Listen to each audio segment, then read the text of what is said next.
कळत नाही देव खरंच का असतो? असतो तर नक्की कशामध्ये बसतो? कळत नाही माणूस इतका स्वार्थी का वागतो? स्वतःसाठी जगताना आपल्याच लोकांना कसा विसरतो? कळत नाही आपण सतत गोंधळलेलो का असतो? कशासाठी स्वतःला इतका त्रास देत असतो? कळत नाही आपण सतत पैशाच्या पाठी का धावत असतो?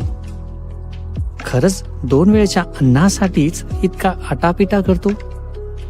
कळत नाही सगळं असूनही आपण दुःखी का होतो?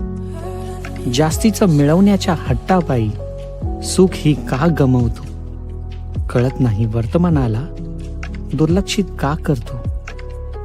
भविष्याची चिंता करत भूतकाळात का जगतो? कळत नाही देव खरंच का असतो?